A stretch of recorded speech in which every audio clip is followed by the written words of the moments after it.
सर्वदेव परं करुण परं ज्योत्यै नमः। ॐ श्रीं सर्वदेव परं करुण परं ज्योत्यै नमः। ॐ श्रीं सर्वदेव परं करुण परं ज्योत्यै नमः।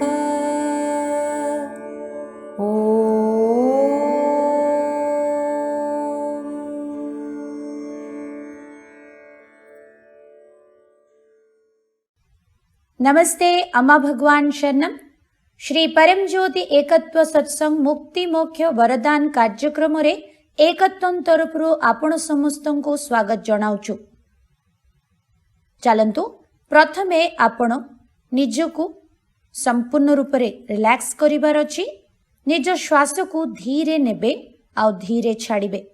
एई समय रे एई ध्यान पई आपण ए वीडियो देखंतु बा आखि बंद करिकी एहा सुनिकी ध्यान करंतु।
शांति।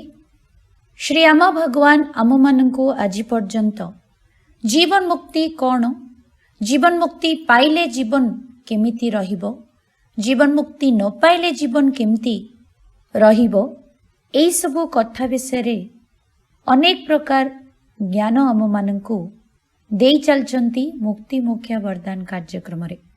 चलंतु आज आमे श्री भगवान को ठारू ज्ञान प्राप्त करिबा। पवित्रता सह श्रद्धारे समस्ते सुनंतु। Well, if you are not enlightened, you are not a human being at all. I would say that if you are not enlightened, you are worse than an animal. The animals are actually better off than human beings. So, the human being is designed to be enlightened. If you are not enlightened, is not a human being. Look at your lives. What's happening? The same routine every day. Your lives are very mediocre.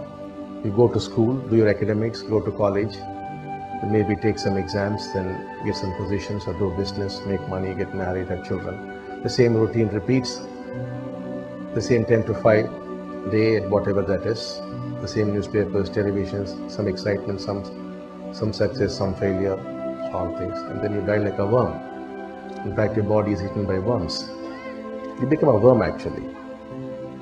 So what is there? Tell me that. What is there? Is there any meaning to that? The great marvel is that you could lead such lives. You live basically because you're afraid to die. So you keep moving on and on. What is there in your life? Tell me. Just look into it. This is no great truth. Just look in and you will discover some excitement, some pleasure, some pain, a little joy thrown in here and there. This is not a human being supposed to be. This magnificent creation is not meant that you come and go to some factory and be working there, go to some office, be doing something, they get children. It is why this universe ought to be created. And some 13 billion years of creation has gone into producing you. Obviously, this cannot be that. I'm not saying you should not go to the office, you should not go to the factory. You've got to do it. But what should be your state of consciousness? It must be at a level where it can experience reality as it is.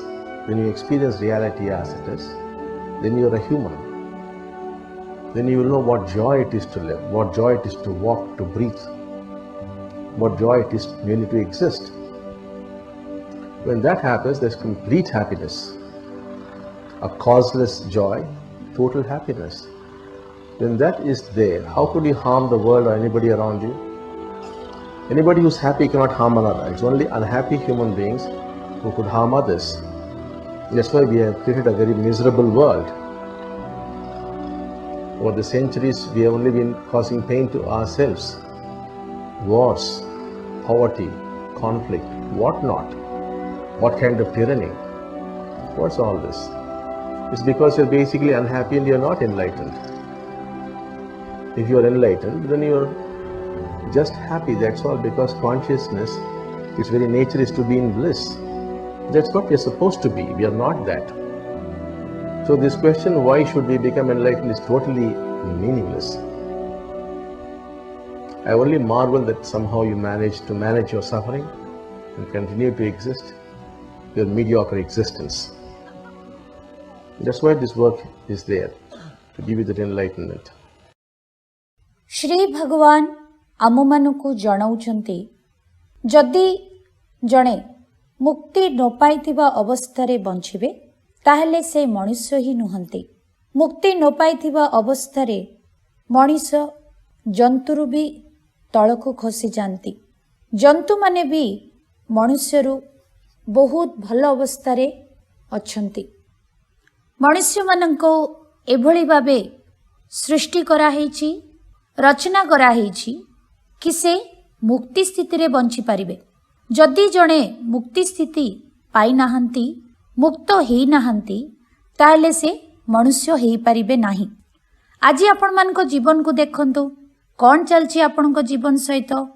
ପ୍ରତିଦିନ ସେଇ ଯାନ୍ତ୍ରିକ ଦିନଚର୍ଯ୍ୟା, ଯେଉଁଠି ଜୀବନ ବହୁତ ହି ସାମାନ୍ୟ ରୂପରେ ଚାଲିଛି। ଆପଣଙ୍କ ଜୀବନରେ ଆପଣ ଛୋଟବେଳେ ସ୍କୁଲ ଯାଆନ୍ତି, ପାଠ ପଢ଼ନ୍ତି, କଲେଜ ଯାଆନ୍ତି, କିଛି ପରୀକ୍ଷା ଦିଅନ୍ତି, କିଛି ସ୍ଥାନ, କିଛି ମାର୍କସ୍, କିଛି ସ୍ତରକୁ ପହଞ୍ଚନ୍ତି, ଚାକିରି କରନ୍ତି, ବେପାର କରନ୍ତି, ଟଙ୍କା ଉପାର୍ଜନ କରନ୍ତି, ବିବାହ କରନ୍ତି, ସନ୍ତାନ ଜନ୍ମ କରନ୍ତି। ଏହିପରି ଯାନ୍ତ୍ରିକ ରୂପେ ଆପଣଙ୍କ ଜୀବନ ଚାଲିଛି। ହୁଏତ ମଝି ମଝିରେ ଆପଣ ନ୍ୟୁଜ୍ ପେପର ପଢ଼ିପାରନ୍ତି, ଫୋନ୍ ଦେଖିପାରନ୍ତି, ଟିଭି ଦେଖିପାରନ୍ତି, କିଛି ଏକ୍ସାଇଟମେଣ୍ଟ ଅଛି, କିଛି ସଫଳତା, କିଛି ଅସଫଳତା, ଶେଷରେ ଗୋଟିଏ ଫୁକ ପରିକା ଜୀବନ ଶେଷ ହେଇଯାଏ। ପ୍ରକୃତରେ ଗୋଟିଏ ଫୁକ ଯେମିତି ବଞ୍ଚେ ସେମିତି ଆପଣଙ୍କ ଜୀବନ ବି ସରିଯାଉଛି। ଆପଣଙ୍କ ଜୀବନରେ ଏମିତି କିଛି ଖାସ୍, ଏମିତି କିଛି ଆନନ୍ଦ ବୋଲି କିଛି ଜିନିଷ ଅଛି କି, ଜୀବନର କିଛି ଅର୍ଥ ରହିଛି କି, ଯେମିତି ବି ହଉ ତୁମମାନେ ସେଇ ଅବସ୍ଥାରେ ଜୀବନକୁ ବଞ୍ଚିବା, ତାକୁ ଚଲେଇବା ଶିଖି ଯାଇଛ, ଏଇଟା ହିଁ ବହୁତ ବଡ଼ କଥା। ଆଜି ମରିବାର ଭୟରେ ସମସ୍ତେ ବଞ୍ଚୁଛନ୍ତି, କେମିତି ହଉ ଜୀବନ ଚଲେଇ ନେଉଛନ୍ତି।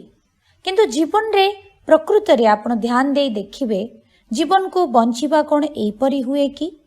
କୌଣସି ବ୍ରେକ୍ ଥ୍ରୁ ନାହିଁ। ଥରେ ଆପଣ ନିଜେ ଚିନ୍ତା କରନ୍ତୁ, ଜୀବନରେ କିଛି ସୁଖ, କିଛି ଦୁଃଖ, କିଛି ଆନନ୍ଦ ବେଳେବେଳେ, କିନ୍ତୁ ମନୁଷ୍ୟମାନଙ୍କୁ ଏଇପରି ଜୀବନ ଜୀଇବା ପାଇଁ ତିଆରି କରାଯାଇନି। ଏଇ ଅଦ୍ଭୁତ ସୃଷ୍ଟି ତା ପାଇଁ ନୁହେଁ। ଆପଣ କେବେ କାରଖାନାକୁ ଯାଆନ୍ତି, କେବେ ଚାକିରି ପାଇଁ ଯାଆନ୍ତି, କେବେ ଅଫିସକୁ ଯାଆନ୍ତି, କେବେ ସନ୍ତାନ ପ୍ରାପ୍ତ କରନ୍ତି। ଏଇସବୁ କାମ କରିବା ପାଇଁ ଏଇ ଶକ୍ତିଶାଳୀ ବିଶ୍ୱ ବ୍ରହ୍ମାଣ୍ଡର ସୃଷ୍ଟି ହେଇଛି ବୋଲି ଭାବୁଛନ୍ତି? ନା, ମଣିଷକୁ ଏଇ ଅବସ୍ଥା ପର୍ଯ୍ୟନ୍ତ ପହଞ୍ଚାଇବା ପାଇଁ ଏଇ ବିଶ୍ୱକୁ 1300 କୋଟି ବର୍ଷ ଲାଗିଲା। ତ ତା ମାନେ ନୁହେଁ ଯେ ଆପଣ ଅଫିସ ଯିବା ବନ୍ଦ କରନ୍ତୁ, ଆପଣଙ୍କ ଦୈନନ୍ଦିନ କର୍ମ କରିବା ବନ୍ଦ କରନ୍ତୁ, ସାଂସାରିକ କର୍ତ୍ତବ୍ୟ ନିର୍ବାହନ କରିବା ବନ୍ଦ କରନ୍ତୁ ବୋଲି କୁହାଯାଉନି। କିନ୍ତୁ ଆପଣ ଥରେ ଭାବନ୍ତୁ, ଆପଣ କେଉଁ ଚୈତନ୍ୟ ସ୍ତରରେ ଅଛନ୍ତି। ଏଇ ଚୈତନ୍ୟ ସ୍ତରରେ ଆପଣ ବାସ୍ତବିକତାକୁ ଅନୁଭବ କରିପାରୁନାହାନ୍ତି। ଯେତେବେଳେ ମଣିଷ ବାସ୍ତବିକତା ଯେଉଁପରି ଅଛି ସେହିପରି ଅନୁଭବ କରନ୍ତି, ତାହେଲେ ତାଙ୍କୁ ମଣିଷ କୁହାଯାଏ। ନହେଲେ ଜୀବନ ବଞ୍ଚିବାର ଆନନ୍ଦ ହିଁ ନାହିଁ। ଆପଣ ଜାଣିଛନ୍ତି କି ଚାଲିବାର ଆନନ୍ଦ କ'ଣ, ଶ୍ୱାସ ନେବାର ଆନନ୍ଦ କ'ଣ, ଜୀବନକୁ ଜୀଇବାର ଆନନ୍ଦ କ'ଣ, ପ୍ରକୃତରେ ବଞ୍ଚି ରହିବା ମାନେ କ'ଣ? ଯଦି ସେସବୁ ହେଇପାରୁଛି, ତାହେଲେ ସେଠି ସମ୍ପୂର୍ଣ୍ଣ ଆନନ୍ଦ ଅଛି। କାରଣ ରହିତ ଆନନ୍ଦ ସମ୍ପୂର୍ଣ୍ଣ ଆନନ୍ଦ।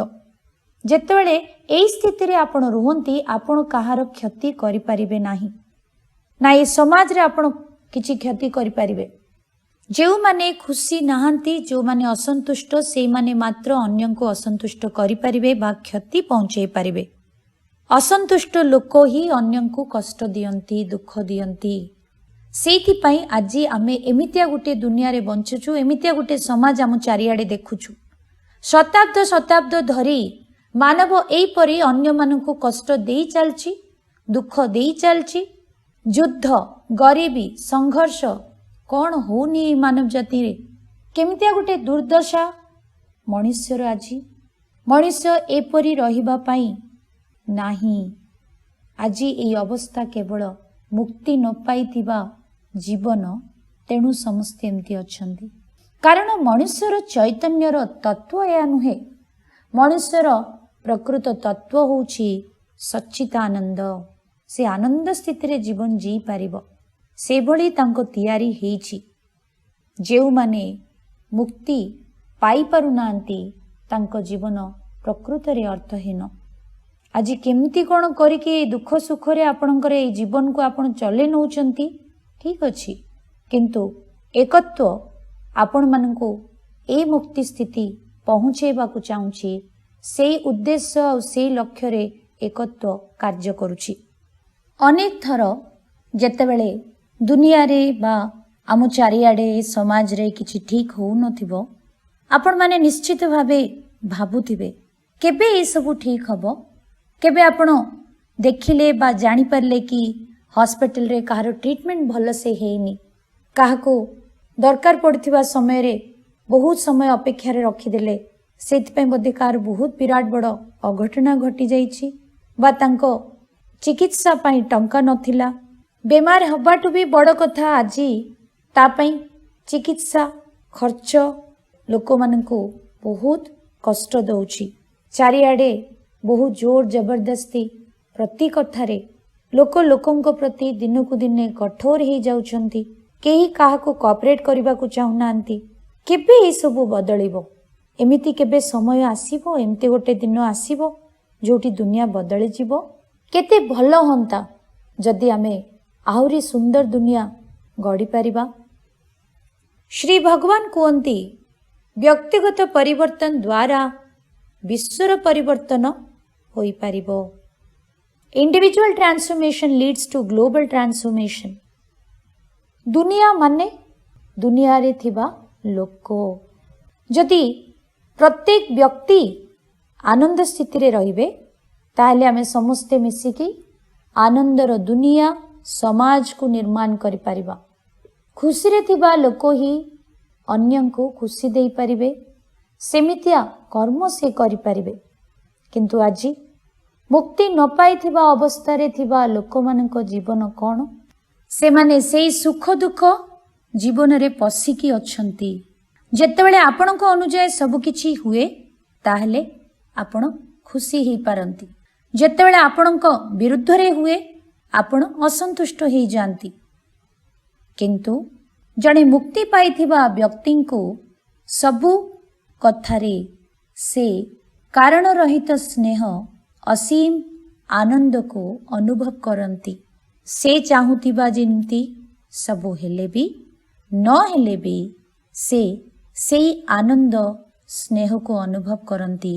କାରଣ ତାଙ୍କ ଆନନ୍ଦ ସ୍ନେହ ବାହାରେ କିଏ କ'ଣ କରୁଛି ବା ତାଙ୍କ ସହିତ କ'ଣ ହେଇଛି, ଅନ୍ୟମାନେ ତାଙ୍କୁ କେଉଁଭଳି ବ୍ୟବହାର ଦେଖାଉଛନ୍ତି ତା ଉପରେ ନିର୍ଭର କରେ ନାହିଁ। ମୁକ୍ତି ପାଇଥିବା ବ୍ୟକ୍ତି ପ୍ରତି ମୁହୂର୍ତ୍ତକୁ ବଞ୍ଚିପାରେ, ଜୀବନକୁ ଜିଇପାରେ। ଜିଇବା ମାନେ ମନର ହସ୍ତକ୍ଷେପ ନଥାଇକି ଜିଇ ପାରିବା। ମନ ଯେଉଁଠି ଅନୁପସ୍ଥିତ ହୁଏ, ଯେଉଁଠି ମନର ହସ୍ତକ୍ଷେପ ନଥାଏ, ପ୍ରତ୍ୟେକ ସାଧାରଣ ଅନୁଭୂତି ମଧ୍ୟ ଆପଣଙ୍କ ପାଇଁ ଅସାଧାରଣ ଲାଗିବ। ମନର ହସ୍ତକ୍ଷେପ ନଥାଇକି ଯଦି ଜଣେ ସଦସ୍ୟ ଜଳ ପିଉଛନ୍ତି ତାହେଲେ ସେ ଜଳ ପିଇବା ଅନୁଭୂତି ତାଙ୍କ ପାଇଁ ଅତ୍ୟନ୍ତ ଆନନ୍ଦକର ହେବ।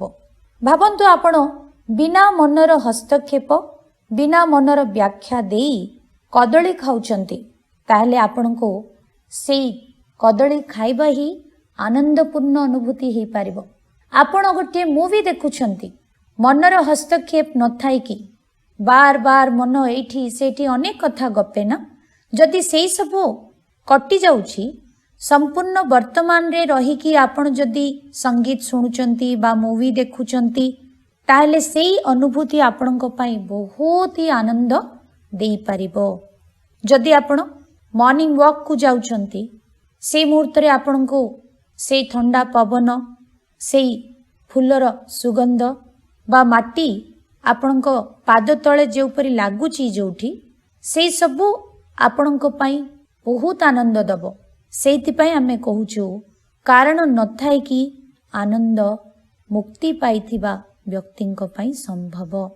ତାର ସୀମା ବି ନାହିଁ, ଏତେ ଅସୀମ ଆନନ୍ଦ ସେ ପାଇପାରିବ। ମୁକ୍ତି ନ ପାଇଥିବା ଅବସ୍ଥାରେ ବ୍ୟକ୍ତି ସମ୍ପୂର୍ଣ୍ଣ ରୂପରେ ମନକୁ ନେଇକି ବାନ୍ଧି ହେଇଯାଇଛି, ମନକୁ ନେଇକି ଫସି ଯାଇଛି। ତେଣୁକରି ସେ ବ୍ୟକ୍ତିଙ୍କୁ ସବୁ ଅସାଧାରଣ କିଛି ଘଟିଲେ ଯାଇକି ସେ ଖୁସି ହେଇପାରିବ, ନହେଲେ ନାହିଁ। ଖୁସି ହେବା ପାଇଁ ପ୍ରମୋସନ ଆସିଲେ ଯାଇକି ଖୁସି ହେବା, ଏମିତି କାହିଁକି ଖୁସି ହେବା? ଏମିତି ଖୁସି ହେବା କ'ଣ ସମ୍ଭବ? ନା ନା, କିଛି ତ ହେବାର ଅଛି ନା ତା ପାଇଁ। ସାଲାରୀ ହାଇକ୍ ହେଲା, ୟେସ୍, ତାହେଲେ ସେଇ ମୁହୂର୍ତ୍ତ ପାଇଁ, ସେଇ ଦିନ ପାଇଁ ଖୁସି। ସେମିତି ଆପଣଙ୍କ ଘରରୁ ସେ ସୂର୍ଯ୍ୟୋଦୟ ଦେଖୁଛନ୍ତି ଆପଣ ସକାଳେ ସକାଳେ, ସେଇ ସୂର୍ଯ୍ୟର ଉଦୟ ହେବା ଆପଣଙ୍କ ପାଇଁ ଆନନ୍ଦକର ନୁହେଁ? ପ୍ରତିଦିନ ଦେଖୁଛୁ, ଏଥିରେ କ'ଣ ଅଛି?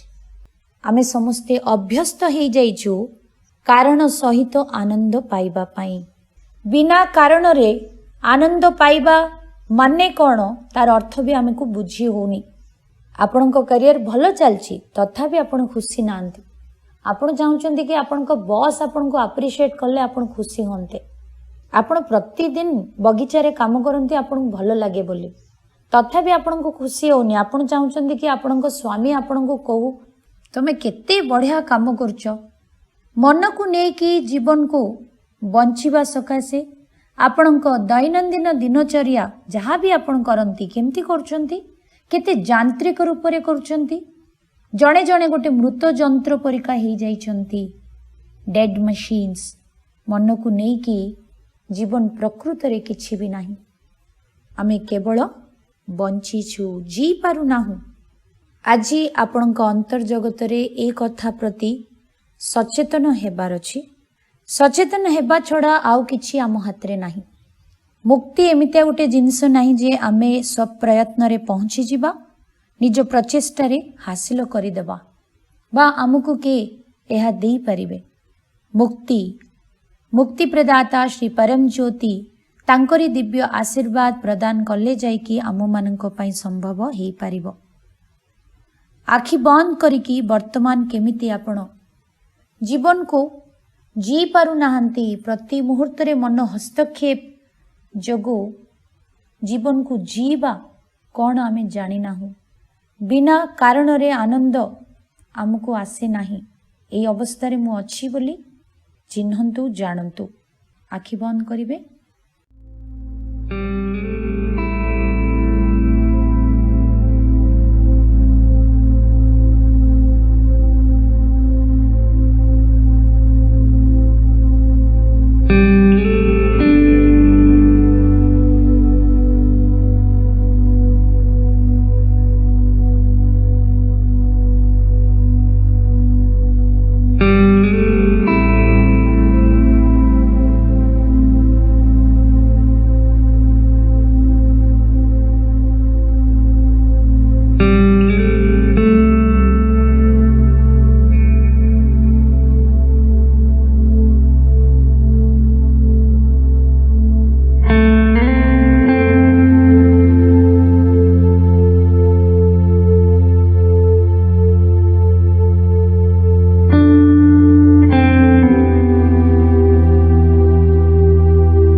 दी हाथ को प्रणाम मुद्रा रे जोड़िकी आपण को मुक्तिर आशीर्वाद प्रदान करिबा पाई श्री परम ज्योति को प्रार्थना करंतु। ॐ श्रीं सर्वदेव परं करुण परं ज्योते नमः। ॐ श्रीं सर्वदेव परं करुण परं ज्योते नमः। ॐ श्रीं सर्वदेव परं करुण परं ज्योते नमः।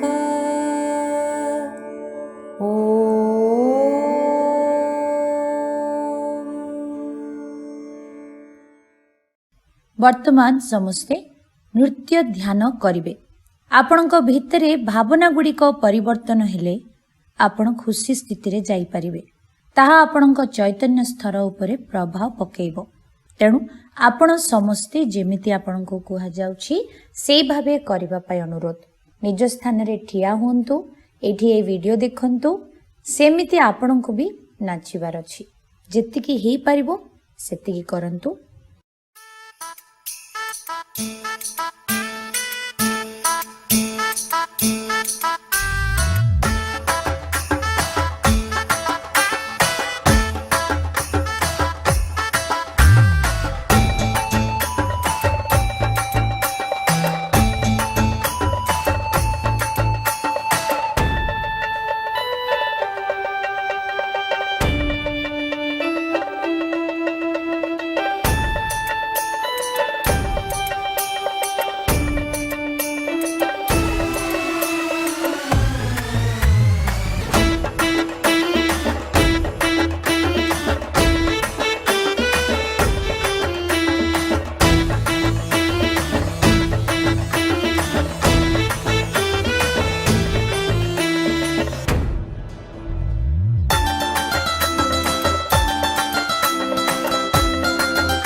जय बोले अनुग्रह प्रदात श्री परम ज्योति की जय हो।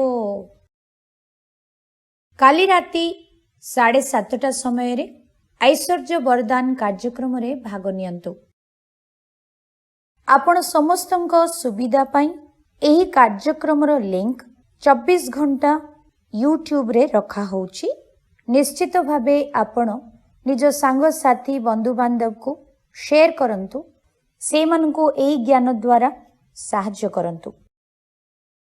प्रत्येक दिन 11:50 रु 12:10 पर्यंत श्री परम ज्योति आलय दर्शन एही कार्यक्रम रे निश्चित भावे भाग नियंतु। प्रत्येक दिन आपणक समस्या रु बाहरिबा पई सुंदर उपाय श्री परम ज्योति आलय दर्शन। श्री आमा भगवानक शिक्षा गुड़िक निज जीवन रे व्यक्तिगत अनुभूति हेबा पई मध्य आलय दर्शन रे प्रार्थना करंतु। फेब्रुआरी 28 तारीख आगामी रविवार सकाळे 10:30 समय रे समस्ते प्रस्तुत हो जांतु श्री भगवान को स्वागत जणाइबा पई। श्री भगवान को ठारू प्रत्यक्ष ज्ञान पाई साक्षात तांको दिव्य मंगल दर्शन करिवार सौभाग्य आम मानकु मिलिबाकु जाउची मुक्ति मोक्ष यज्ञम रे। अवश्य समस्ते भाग नेबे। आगामी मार्च 7 तारीख श्री भगवानଙ୍କ जन्मदिन आम समस्तଙ୍କ ପାଇଁ पर्व दिन। से दिन संध्या समय रे ऑनलाइन माध्यम रे विशेष वर्ल्ड वननेस डे सेलिब्रेशन रे आपण माने समस्ते परिवार सहित भाग नियंतु। ए कथा समस्तଙ୍କୁ जणांतु।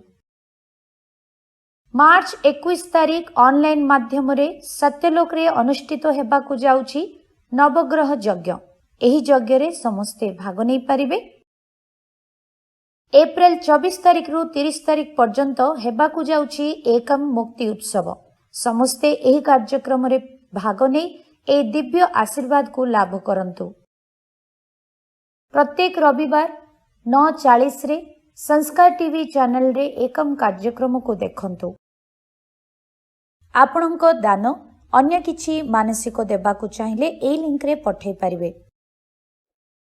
एही कार्यक्रम को लाइक करंतु, चैनल को सब्सक्राइब करंतु, बेल आइकन क्लिक करिकि नोटिफिकेशंस पांतु।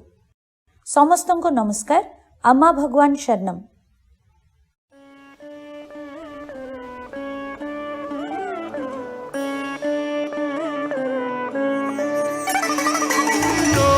समस्ता सुखिनो भवन्तु। लोका समस्ता सुखिनो भवन्तु।